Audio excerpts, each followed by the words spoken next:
Hey there, it's Mr. G here. Hope everybody's doing all right. I got my shout out in my hand here. Anyhow, I thought of a little true story there to tell y'all. First of all, I want to tell you, let y'all know how much I appreciate you for watching my videos. The ones that comment, I'll give you a shout out. I'll get to you sooner or later. I may just make me a list and every now and then just throw all y'all on. I don't know. I'm working on it. I'm doing what I can. I might start giving two.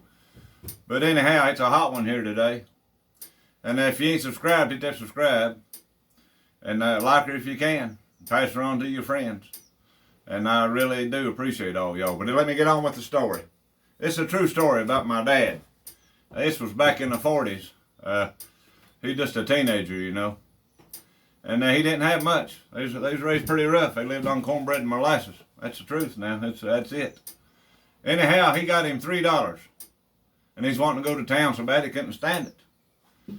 Somebody in the family, cousin or uncle, I'm not sure, don't remember the details. He told me this different time. They let him borrow a car. And he's going to town because he's got them $3, you know. He's going to go spend that money. $3 will get you a long ways back then.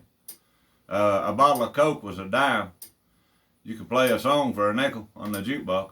And a lot of his nickels, I think, went in the jukebox. He loved that, you know. And he liked to have a good time. Anyhow, he borrowed that car. He didn't own a driver's license. He wasn't worried about no license. He's on an old dirt road, and he said he's laying it to it. So he's going through the dust was a balling. He went around the curve, said he went around that curve broadsided. He don't know how to drive. He's just getting it, though. He said he's about to wreck that car, and said he started to try to slow it down. So he straightened it up, so going through that turn, and said he got her slowed down pretty good and got it back under control. And about that time, he rode on top of a chicken. And so there's a house right there right against the road. So this woman jumped up off a porch, threw a cussing fit. Said, "You've killed my chicken." Called him every name in the book. He just no young boy, you know. He said what to do. He got out and went up there and he said, "Look here," he said, "I'm sorry I ruined your chicken."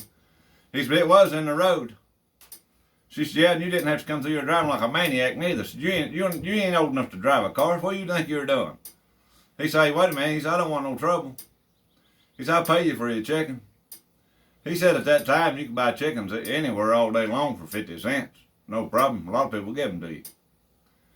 He said, "I'm just going to pay you for your chickens. I won't make it right. What do I owe you?" She said, "Looks about like $3. So he gave her his $3 and he went down the road a little piece, turned and went back home. He ain't had no money for the jukebox or no Coke or nothing else. I am burning up in here. I'm telling you if it ain't warm in here. But anyways, that's on that and right there. Today's shout out, Racing States Data Tubes. Check this channel out here if you will. I sure appreciate it. They've got a variety of stuff. I'm not just talking. They've got all sorts of interesting things on there. And they have commented on my videos for a long time.